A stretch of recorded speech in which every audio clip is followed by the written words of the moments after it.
নমস্কার, সুপ্রভাত। বৈশাখ মাস, আর বৈশাখ মাস মানেই কিন্তু আমাদের বাঙালির কাছে একটা আবেগঘন সময়। কারণ বৈশাখ মাসে কবিগুরুর জন্মদিন। পুরো সপ্তাহ জুড়ে 15 দিন ধরে আমরা কবিগুরুকে নিয়ে আমরা মেতে থাকি বিভিন্ন অনুষ্ঠানের মধ্য দিয়ে। আমাদের স্টুডিওতেও আমরা কবিগুরুর জন্মবার্ষিকী উপলক্ষে আমরা বিশেষ কিছু স্পেশাল এপিসোড নিয়ে চলে এসেছি। এবং আজকে যাদের পেয়ে গেছি তারা একাধারে কবি এবং লেখক। আসুন তাদের সঙ্গে একটুখানি আলাপ করে নেব। আপনারা দেখছেন টুইলাইট প্রোডাকশন প্রযোজিত, চ্যানেল ভিশন আয়োজিত আপনাদের অত্যন্ত পছন্দের অনুষ্ঠান মনের জানালা। আর আজকে মনের জানালায় আমি আছি নিবেদিতা, এবং আমার সঙ্গে আছেন আজকের আমাদের অতিথি শিল্পী সুপ্রিয় দাস, সুপ্রিয় বোস এবং দেবারতী বোস। কেমন আছেন আপনারা? খুব ভালো, খুব ভালো। আশা করি আপনারাও ভালো আছেন। ভীষণ ভালো আছি আমরা। এবং এটা তো কবিগুরুর মাস। হ্যাঁ, কবিগুরুকে নিয়ে আমরা গান, গল্প, কবিতা নিয়ে আমরা আড্ডা দেব। অবশ্যই। কি শুনবো আজকে আপনাদের থেকে? মানে কবিগুরুর আমরা বলি কবি পক্ষ বা এই ধরনের, আমি বলি আমাদের জীবনের সবটাই বোধহয় রবীন্দ্রনাথ রয়েছেন আর কি, ব্যাপ্ত হয়ে রয়েছেন। আমি বলি কবি পক্ষ নয়, আমরা সব পক্ষেই তার পক্ষে। মানে রবীন্দ্রনাথের পক্ষে ছেড়ে আমরা কোথাও যেতে পারি না। তো তার জন্মদিন, আর আমি বলি বাংলা মাসে আমাদের প্রথম তারিখ হচ্ছে পয়লা বৈশাখ, আর দ্বিতীয় তারিখ হচ্ছে 25শে বৈশাখ। আমরা বাংলা মাস ওইভাবেই উদযাপন করে থাকি। তো স্বভাবতই আমরা প্রথমে একটা রবীন্দ্রনাথের হঠাৎ দেখা, সেটা দিয়ে শুরু করা যাক। খুব প্রচলিত কবিতা, আমরা একটু চেষ্টা করে দেখছি। রেলগাড়ির কামরায় হঠাৎ দেখা, ভাবিনি সম্ভব হবে কোনদিন। আগে ওকে বারবার দেখেছি লাল রঙের শাড়িতে, ডালিম ফুলের মতো রাঙা। আজ পড়েছে কালো রেশমের কাপড়, আঁচল তুলেছে মাথায়, দোলন চাপার মতো চিকন গৌর মুখখানি ঘিরে। মনে হলো কালো রঙে একটা গভীর দূরত্ব ঘনিয়ে নিয়েছে নিজের চারদিকে, যে দূরত্ব সর্ষে ক্ষেতের শেষ সীমানায়, শালবনের নীলাঞ্জনে। থমকে গেল আমার সমস্ত মনটা। চেনা লোককে দেখলেন অচেনার গাম্ভীর্যে। হঠাৎ খবরের কাগজ ফেলে দিয়ে আমাকে করলেন নমস্কার। সমাজবিধির পথ গেল খুলে, আলাপ করলেন শুরু। কেমন আছো, কেমন চলছে সংসার ইত্যাদি। সে রইল জানলার বাইরের দিকে চেয়ে, যেন কাছের দিনের ছোঁয়াচ পার হওয়া চাহনিতে দিলে অত্যন্ত ছোট দুটো একটা জবাব। কোনোটা বা দিলেই না, বুঝিয়ে দিলে হাতের অস্থিরতায়। কেন এসব কথা? এর চেয়ে অনেক ভালো চুপ করে থাকা। আমি ছিলেন অন্য বেঞ্চিতে ওর সাথীদের সঙ্গে। এক সময় আঙুল নেড়ে জানালে আমাকে কাছে আসতে। মনে হলো কম সাহস নয়। বসলুম ওর এক বেঞ্চিতে। গাড়ির আওয়াজের আড়ালে বললে মৃদু স্বরে, কিছু মনে করো না, সময় কোথা সময় নষ্ট করবার। আমাকে নামতে হবে পরের স্টেশনে। দূরে যাবে তুমি, দেখা হবে না আর কোনো দিনই। তাই যে প্রশ্নটার জবাব এতকাল থেমে আছে শুনবো তোমার মুখে। সত্যি করে বলবে তো? আমি বললাম বলবো। বাইরের আকাশের দিকে তাকিয়েই শুধু হলো, আমাদের গেছে যে দিন একেবারেই কি গেছে, কিছুই কি নেই বাকি। একটুকু রইলেন চুপ করে। তারপর বললেন, রাতের সব তারাই আছে দিনের আলোর গভীরে। খটকা লাগলো, কি জানি বানিয়ে বললেন নাকি। ও বললে, থাক এখন যাও ওদিকে। সবাই নেমে গেল পরের স্টেশনে, আমি চললেন একা। কি অপূর্ব কবিতা খানি না? ধন্যবাদ। একটা খুব সুন্দর কবিতা, সত্যি তাই। কথা যে রাতের সব তারাই আছে দিনের আলোর গভীরে। দিনের আলোর গভীরে। আসলে রবীন্দ্রনাথ অন্তমিলের যে কবিতা লেখার পর না একটা সময় এসেছিল যখন ওই আধুনিক কবিতার সঙ্গে একটা সামান্য সংঘাতের জায়গা হয়েছিল।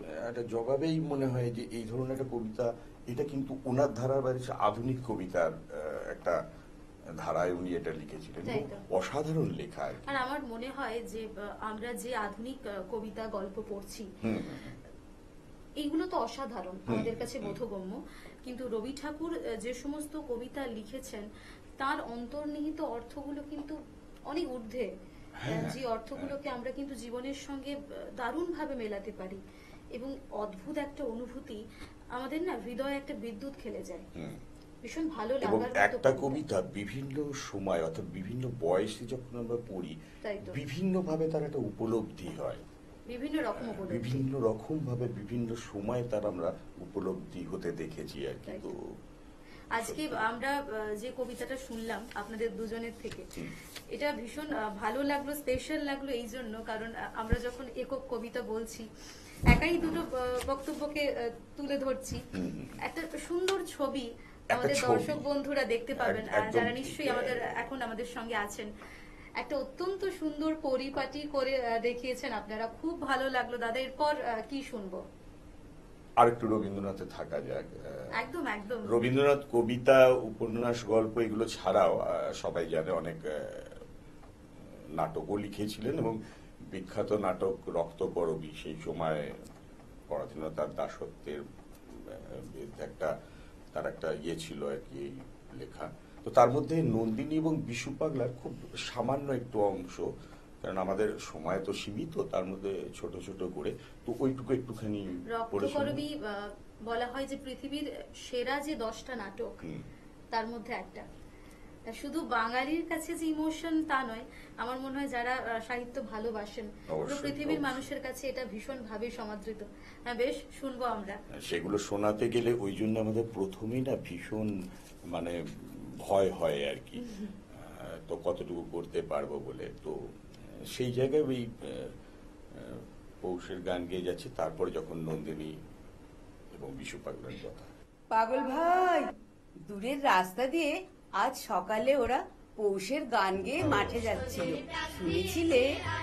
আমার সকাল কি তোর সকালের মতো যে গান শুনতে পাবো? এই যে ক্লান্ত রাত্রিটারই ঝেঁটিয়ে ফেলা উচ্ছিষ্ট। আজ মনের খুশিতে ভাবলুম এখানকার প্রাকারের ওপর চড়ে ওদের গানে যোগ দেব। কোথাও পথ পেলুম না, তাই তোমার কাছে এসেছি। আমি তো প্রাকার নই। তুমি তো আমার প্রাকার, তোমার কাছে এসে উঁচুতে উঠে বাহিরকে দেখতে পাই। তোমার মুখে এ কথা শুনে আশ্চর্য লাগে। কেন? যক্ষপুরীতে ঢুকে অবধি এতকাল মনে হতো জীবন হতে আমার আকাশখানা হারিয়ে ফেলেছি। মনে হতো এখানকার টুকরো মানুষদের সঙ্গে আমাকে এক ঢেঁকিতে কুটে একটা পিণ্ড পাকিয়ে তুলেছে, তার মধ্যে ফাঁক নেই। এমন সময় তুমি এসে আমার মুখের দিকে এমন করে চাইলে আমি বুঝতে পারলুম আমার মনের মধ্যে এখনো আলো দেখা যাচ্ছে। পাগল ভাই, এই বন্ধ গড়ের ভিতরে কেবল তোমার আমার মাঝখানটাতে একখানা আকাশ বেঁচে আছে, বাকি আর সব বোঝা। সেই আকাশটা আছে বলেই তোমাকে গান শোনাতে পারি। তোমায় গান শোনাবো, তাই তো আমায় জাগিয়ে রাখো। ও গো ঘুম ভাঙানিয়া, তোমায় গান শোনাবো। বুকে চমক দিয়ে তাই তো ডাকো, বুকে চমক দিয়ে তাই তো ডাকো। ও গো দুঃখ জাগানিয়া, তোমায় গান শোনাবো। বিশু পাগল, তুমি আমাকে বলছো দুঃখ জাগানিয়া? তুমি আমার সমুদ্রের অগম পারের দূতি, যেদিন এলে যক্ষপুরীতে আমার হৃদয়ে লোনা জলের হাওয়া এসে ধাক্কা দিলে। আমার কাজের মাঝে মাঝে কান্না ধারার দোলা তুমি থামতে দিলে না যে, আমার কাজের মাঝে মাঝে। এইভাবেই বিশু পাগল, নন্দিনী, সর্দার, রঞ্জনদের নিয়ে এগিয়ে চলল রক্তকরবী। ভীষণ ভালো লাগলো দাদা।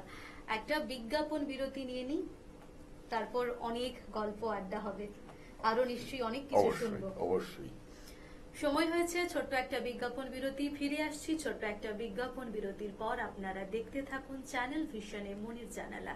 Venus the hot water professionals. আসুন, I will show you. Venus দেখতে সুন্দর, এতে আপনার টাকাও সাশ্রয় হবে। এর এনার্জি সেভিং মডেলস এর মাধ্যমে instant water heater, storage water heater, tankless water heater, 5 এসির জন্য যা দেয় দীর্ঘ আয়ু। আপনার জীবনযাত্রার সঙ্গে মানানসই সুবিধাজনক model. Trust the hot water professionals for a refreshing bath. Venus.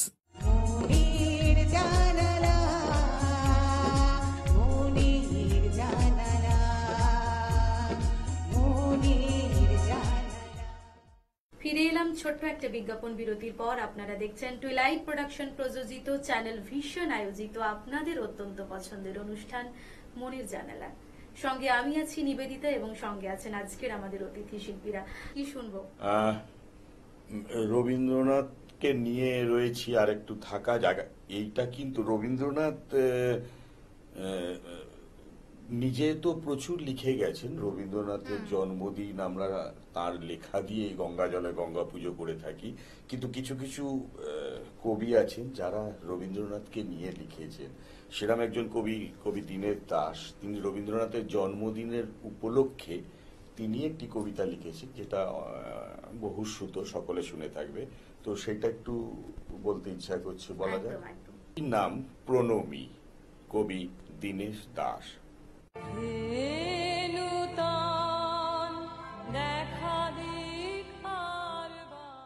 দেখেছি তোমার নামে সবার প্রথমে, শ্রাবণে ধানের শীষে দুধটুকু জমে।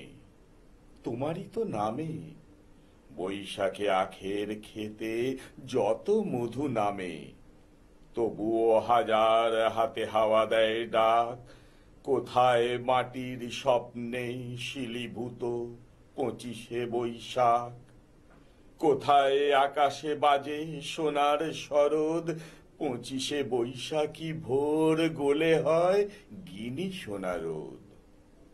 তুমি তো বনস্পতি, তোমার পায়েতে থরে থরে অজস্র স্বপ্নের রং কৃষ্ণচূড়ার মতো ঝরে। তুমি এক অবাক মৌচাক, কথাগুলো চার পাশে ঘোরে যেন গুনগুন সুর এক ঝাঁক। তোমার ছন্দের নদী জমা হতো যদি, পৃথিবীতে হতো মহাসমুদ্র বলয়। ঝুরঝুরে গানের মাটি জমে জমে হতো আর এক নতুন হিমালয়। আকাশে বরুণে দূর স্ফটিক ফেনায় ছড়ানো তোমার প্রিয় নাম। তোমার পায়ের পাতা সবখানে পাতা, কোনখানে রাখবো প্রণাম। তাই তো, কোথায় প্রণাম আমরা করব? যে মানুষটার অবদান আমাদের জীবন যাপনে, মননে, চিন্তনে, এবং সব থেকে বড় কথা সময়ের আগে গিয়ে যে মানুষটা ভেবে গেছে, আমি তো বলি তিনি মানব বিজ্ঞানী। তো অবশ্যই তাকে আমরা কতবার প্রণাম করব? প্রণাম করলেও শেষ হবে না। দীনেশ দাসের বহু কবিতা আছে, এবং উনি এমন ধরনের অনেক কবিতা লিখেছেন, খুব হাসতে হাসতে একটা রূঢ় বাস্তবকে তুলে ধরেছেন। তার জন্যই আমার মনে হয় যে ওনার কবিতা এতটা সমাদৃত, এবং ওই জন্য তিনি রবীন্দ্রনাথকে নিয়েও তার জন্মদিন উপলক্ষে এত ভালো একটা কবিতা লিখতে পেরেছিলেন। তাই তো। এরপর কি শোনাবেন? এরপর একটা ছোট শ্রুতি নাটক শোনানো যায়। আমরা যখন বাচিক আঙ্গিকেই রয়েছি, তাই তো, রবীন্দ্রনাথকে নিয়ে আমরা এতক্ষণ থাকলাম, আমরা সব সময়তেই থাকি। তো একটা একটা মজার শ্রুতি নাটক, এবং আমরা যখন দুজনে এসেছি, আমার নাটকটার নামই কর্তাগিন্নির বাগযুদ্ধ। তো এটা আমরা ভালো করে করতে পারবো, কারণ এটা আমরা রিহার্সাল ছাড়া রেগুলার করে থাকি। জোকস অ্যাপার্ট, প্রত্যেকটা সংসারের শুরু করা যায়, চিত্র। প্রত্যেকটা সংসারের চিত্র আমরা শুরু করছি। সরকার তুমি জবাব দাও, জবাব চাই, জবাব দাও। সরকার তুমি জবাব দাও, জবাব চাই, জবাব দাও। একটু যে জানলাটা খুলে রাখবো তার উপায় আছে? খালি মিছিল আর মিছিল, সরকার তুমি জবাব দাও, সরকার তুমি জবাব দাও। বলি সরকার কেন জবাব দেবে শুনি? সত্যি তো, তোমার সামনে সরকারের নামে বলা কি চারটিখানি কথা? চালাকি পায়া হ্যায়। কি ফুটকাটা হচ্ছে? বেশ, তুমি থাকো তোমার সংসার নিয়ে, আমি এই সংসার থেকে পদত্যাগ করলুম। এই নিয়ে কবার হলো? তার মানে? না মানে, সকালে পদত্যাগ, রাত্রে প্রত্যাহার। এ তো তোমার কাছে নতুন কিছু নয়, এই তো চলছে এখন। বেশ, করব, 1000 বার করব। আমার সংসার থেকে আমি পদত্যাগ করি আর প্রত্যাহার করি, তাতে কার কি শুনি? আহা, অত সোজা নয়, আগে নোটিশ দিতে হবে। তাছাড়া উপযুক্ত লোক না পাওয়া পর্যন্ত তোমাকেই কাজ চালিয়ে যেতে হবে। কি, আমার জায়গায় তুমি নতুন লোক রাখবে? তলে তলে তোমার এই মতলব? বেশ, আমি এই আমৃত্যু অনশন শুরু করলাম, দেখি আমায় ঠেকায় কে। দেখো মানে, এই আমৃত্যু অনশনটা বলি মানে কদিন বাদে করলে হতো না? কেন? না মানে ধরো, এখন মাসের শেষ তো, ধরো একটা অনশন করতে গেলে কত কি লাগে। প্যান্ডেল লাগে, মাইক লাগে, ফুলের মালা, ফলের রস, এসব জোগাড় করতে করতে আমার লাইফটা যে একেবারে লোডশেডিং হয়ে যাবে গো। হোক গে, যে সংসারে আইন শৃঙ্খলা বলে কিছু নেই, সেখানে একমাত্র প্রতিকার হলো অনশন। কেন, সংসারে আইন শৃঙ্খলার কি হলো অভাব? বলি এটা কি একটা সংসার? বলি এই যে আমি এতদিন তোমার সংসার করছি, তুমি তুমি আমার জন্য কি করেছো? কেন, সংসার করেছি, তোমাকে বিয়ে করেছি। হ্যাঁ, এটা আবার একটা কিছু করা নাকি? হলো না, সবচেয়ে বেশি করা তো তোমাকে সহ্য করা, আর বিয়ে করে পড়লো আমার হাতে হাত করা। তখন মনে ছিল না যখন বলেছিলে তোমার সারা জীবনের ভাত কাপড়ের ভার নিলাম? হ্যাঁ, মনে তো আমার ঠিকই ছিল, শুধু ভাত আর কাপড়ের ভার তো আমি নিয়েছিলাম। তা বলে ভাতের সঙ্গে মাছ, মাংস, ডিম, কাপড়ের সঙ্গে পেটিকোট, ব্লাউজ, মিডি, ম্যাক্সি, এসবের ভার তো আমি নিইনি বাবা। ঠিক আছে, ঠিক আছে, খুব হয়েছে। সংসারে তো আর কিছু দেখো না, এদিকে ছেলেটা তো একেবারে বকে গেল। কেন, খোকার আবার কি হলো? কি আবার হলো? ঘুমের ঘরে দিয়া শার্টটা বলে চেঁচাচ্ছে। টিয়া শাকটা, সে আবার কি গো? ছেলে তোমার শার্টটা খেলছে। হ্যাঁ, ধরে কাটটা মারতে পারো না? হ্যাঁ, তুমি কি করো? তোমার লজ্জা করে না? লজ্জা, লজ্জা, ঘৃণা, ভয়, তোমাকে বিয়ে করে আমি তিনই করেছি জয়। মুখ পড়া মেনসের কথা শুনলে গা জ্বলে যায়। এই রে, এদিকে মিন্সের পোড়া মুখ দেখে উনুনে ভাত পুড়ে যায় একেবারে ছাই হয়ে গেল, সে খেয়াল আছে? বলি এই আতপ চালের পিন্ডিগুলো তোমাকে কে আনতে বলে শুনি? তা আমি কি করব? রেশনের মূল্য তালিকায় দেখলুম সেদ্ধ চাল কাটা, ময়দা কাটা, সুজি সোজা, সুজি কাটা। সেদ্ধ চাল ফুরিয়ে গেছে, তাই আতপ চাল আনলাম। বলি ফুরিয়ে যায় কেন? অভ্যেস করিয়ে নিচ্ছে, বিধবা হলে যাতে অসুবিধা না হয়। গা জ্বালানো কথাগুলো শুনলে আমার পিত্ত জ্বলে যায়। আহা, সরকার না দিলে আমরা কোথায় পাবো বলো তো? বলি সরকার কেন দেবে শুনি? নিজের হিম্মত নেই? তুমি না পুরুষ মানুষ, তোমার লজ্জা করে না সরকারের কাছে হাত পাততে? দেখো, এতে এতে লজ্জার কি আছে? সরকার দিলে নিশ্চয়ই আনতুম। সরকার কেন দেবে শুনি? সরকার কি তোমার বাড়িতে কোনোদিনও একবেলা পাত পাততে এসেছে? আরে সরকারই তো আমাদের একমাত্র ভরসা। তা এতই যদি বোঝো, তাহলে কথায় কথায় সরকারের নামে দোষ দাও কেন? এ কি, সরকার দোষ করলে বলতে পারবো না? না, বলবে না। বলি সরকার যদি এতই খারাপ, তাহলে সরকার বাড়ির মেয়েকে বিয়ে করতে গিয়েছিলে কেন? এই মরেছে। আচ্ছা, তুমি কি বুঝতে কি বোঝো বলো তো? থাক, তোমায় আর আমাকে বোঝাতে হবে না। আরে বাবা, এ সরকার সে সরকার নয়। শাক দিয়ে মাছ ঢাকা যায় না জানো? ভুলে যেও না, আমিও শ্যামবাজারের প্রীতম সরকারের মেয়ে সুভাষিনী। হ্যাঁ, সে তো তোমার সুন্দর মতো কথা শুনেই বুঝতে পারছি তুমি সুভাষিনী। কি সুন্দর মুখের ভাষা। দেখো, এই শেষবারের মতো বলে দিচ্ছি, ফের যদি কোনোদিনও আমার বাপের বাড়ির নামে দোষ দিয়েছো, আমি ওই কড়ি কাঠে ঝুলে পড়বো। ভগবান কি আমার দিকে মুখ তুলে চাইবেন? সে সৌভাগ্য কি আমার হবে? হ্যাঁ, কি কি বললে? না মানে কিছু না, মানে বলছিলাম যে বাড়িওয়ালার পারমিশন নিয়েছো? কেন? না মানে মানে ওই গতরে যদি একবার ঝুলে পড়ো, বাড়ি শুদ্ধ হুড়মুড় করে একেবারে গুজরাটের ভূমিকম্পের মতো ভেঙে পড়বে গো। ঠিক আছে, ঠিক আছে, তাহলে আমি রেল লাইনে গলা দেবো। দিও না, রেল লাইনে গলা দিও না। ওখানে আজকাল টাইমের ঠিক নেই, দেখবে তুমি খালি গলা দিয়ে পড়েই আছো, ওদিকে গাড়ি লেট আসছে না। ঠিক আছে, তাহলে গায়ে কেরোসিন ঢেলে আমি আগুনে পুড়ে মরবই মরবো। খবরদার কেরোসিন তেলে একদম হাত দেবে না। 3 ঘন্টা লাইনে দাঁড়িয়ে 1 লিটার কেরোসিন জোগাড় করেছি কি তোমার গায়ে ঢালবার জন্য? মরতে হয় অন্য কিছু করে মরো, কেরোসিন তেলে একদম হাত দেবে না। বেশ, আমি বিষ খাবো, তবু আত্মহত্যা করে এর প্রতিশোধ আমি নেবই নেব। দেখো বলছিলাম কি, এত অখাদ্য কুখাদ্য খেয়েও যখন তুমি পটল তোলো নি, তাহলে বিষও তোমার হজম হয়ে যাবে গো।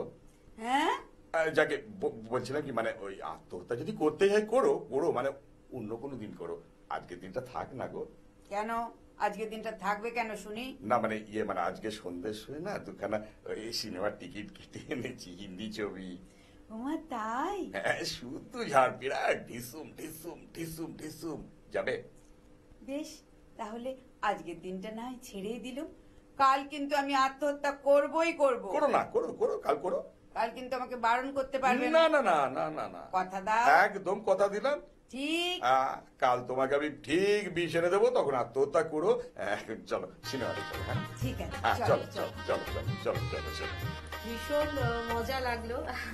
প্রত্যেকটা বাড়ির যে চিত্রটা আমরা দেখতে পাই সুন্দরভাবে ফুটিয়েছেন। ভীষণ তো ভালো লাগছে শুনতে, যেহেতু আপনি লেখালেখি করেন, বইপত্র সম্পাদনা করেন, নিজের তো কিছু শুনতে একটু চাইবো আমরা, আমাদের খুব মন করছে। আমরা বোধহয় অনুষ্ঠানের শেষের দিকে চলে এসেছি, একেবারেই শেষ একটুখানি আমি প্রান্তে পৌঁছে গেছি। একটা শুনিয়ে দিচ্ছি। আমি সবই মনের আনন্দে করি বিভিন্ন জায়গাতে এখনো। তো এটা আমার নিজের সম্পাদনাতেই এটা লিখেছিলাম। মুক্ত বিহঙ্গ কবিতাটির নাম মুক্ত বিহঙ্গ। গা ঘিনঘিন করা বস্তিটা একটু স্বস্তি পেল এবার, তার লজ্জার চেহারাটা লুকিয়ে রাখতে পারবে। সামনের বিশাল সুন্দরী মাল্টি স্টোরি উঠে বিলকুল ঢেকে দিয়েছে দারিদ্রের জঞ্জালগুলো। বস্তির সঙ্গে সঙ্গে আরো চাপা পড়ে গিয়েছে সারি সারি সিনিয়র সিটিজেন, আধমরা গাছ, ন্যাংটাপুটো দৌড়ে বেড়ানো কাঠবেড়ালি, সন্ধে খড়কুটোর নিড়ে ফেরা মুক্ত বিহঙ্গ। সেখানেও ঋতুচক্রের হাত ধরে আসতো বসন্ত, ঋতুমতি হয়ে বালিকার উত্তরণ হতো নারীতে। পেটের ডাক শোনা হয়নি, কোকিলের ডাক। বসন্ত নয়, ঘর ভাসলে বর্ষা ঋতু টের পেতাম। স্বজন হারার ব্যথা বুকে নিয়ে এক কোণে দাঁড়িয়ে দিন গুনছে যে বৃদ্ধ গাছটি, সেটাই শেষ আশ্রয় হয়ে পাখি আর চঞ্চল কাঠবিড়ালিদের বুকে টেনে নিয়ে শান্তি খুঁজছে হারিয়ে যাওয়া একান্নবর্তী পরিবারের। শতচ্ছিন্ন ময়লা গেঞ্জিতে জার্সির তৃপ্তি নিয়ে ফুটবল, কাগজ আর পলিথিন গোল করে বাঁধা অ্যাডিডাস বল। হাড্ডাহাড্ডি লড়াই শেষে ম্যাচ জয় করে ঘেমে নিয়ে দারিদ্র জয় করা শিশুদের স্নেহ ছায়া দিয়ে তৃপ্ত সে গাছ। একাকী গাছে গৃহহীন কোকিলের সুরে আর মোড়া ভাঙে মাল্টি স্টোরেটের সুখসজ্জায় নিদ্রিত নিশ্চিন্ত সুখীরা। সেই ডাকেই বস্তি জেগে ওঠে, পেটের দায়ে ছুটতে হবে, অবাধ্য পেটের শাসনে আর মোড়া ভাঙারও অবকাশ নেই। খুবই ভালো লাগলো লেখাটি, ভীষণ ভালো লাগলো। যেহেতু সময়ের একেবারে শেষ প্রান্তে আমরা পৌঁছে গেছি, আজকে এখানেই বিদায় নিতে হবে আমাদের। আপনারা ভালো থাকবেন, সুস্থ থাকবেন, আপনারা কবিতায় সকলেই এবং বাঁচুন, আমাদের কবিতায় দর্শকরা, থাকুন। হ্যাঁ সবাই ভালো দর্শকরা থাকবেন। সকলে ভালো থাকবেন। ভালো থাকবেন। ধন্যবাদ। ধন্যবাদ।